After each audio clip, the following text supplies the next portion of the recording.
ఆంధ్రప్రదేశ్లో సాగు చట్టాలకు వ్యతిరేకంగా జరుగుతున్న నిరసన హింసాత్మకంగా మారింది. ఈ ఘటనలో 4 రైతులు సహా 8 మంది ప్రాణాలు కోల్పోయారు. లఖింపూర్ ఖేరిలో ఉప ముఖ్యమంత్రి కేశవప్రసాద్ మౌర్య పర్యటన నేపథ్యంలో ఆ ప్రాంతంలో హింస చెలరేగింది. లఖింపూర్ ఖేర్ జిల్లా టికునియా బన్పీర్పూర్ సరిహద్దు వద్ద వ్యవసాయ చట్టాలకు వ్యతిరేకంగా నిరసన తెలియజేస్తున్న రైతులు, అధికార వర్గాల మధ్య ఘర్షణ చెలరేగింది.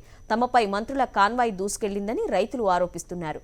ఈ ఘటనలో 4 రైతులు ప్రాణాలు కోల్పోయారు, పలువురు గాయపడ్డారు. ఘటన అనంతరం ఆ ప్రాంతం ఉద్రిక్తంగా మారింది. ఆగ్రహంతో రైతులు 3 వాహనాలను తగలబెట్టారు. శాంతి భద్రతలను అదుపులోకి తెచ్చేందుకు రంగంలోకి దిగిన పోలీసులు లాఠీచార్జ్ చేయటం వల్ల పరిస్థితి మరింత విషమించింది.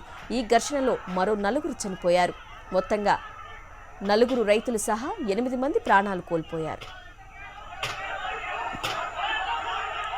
మంత్రుల కాన్వాయ్లో కేంద్ర హోంశాఖ సహాయ మంత్రి అజయ్ మిశ్రా కుమారుడు ఉన్నాడని రైతులు ఆరోపించారు. ఘటనపై ఆగ్రహం వ్యక్తం చేసిన రైతు సంఘాలు దేశంలోని అన్ని జిల్లా మెజిస్ట్రేట్ కార్యాలయాల ఎదుట ఇవాళ నిరసన చేపట్టేందుకు పిలుపునిచ్చాయి. ఉదయం 10 నుంచి మధ్యాహ్నం 1 గంట వరకు ఈ నిరసన కొనసాగనున్నట్టు వెల్లడించాయి. లఖింపూర్ ఘటనకు సంబంధించి దర్యాప్తును సుప్రీంకోర్టే విచారణ చేపట్టాలని, కేంద్ర మంత్రి అజయ్ కుమార్ మిశ్రాను వెంటనే పదవిలోంచి తొలగించాలని రైతులు డిమాండ్ చేశారు. అయితే రైతు ఆరోపణలను కేంద్ర మంత్రి అజయ్ కుమార్ మిశ్రా ఖండించారు. లఖింపూర్ ఘటన దురదృష్టకరమని అన్నారు.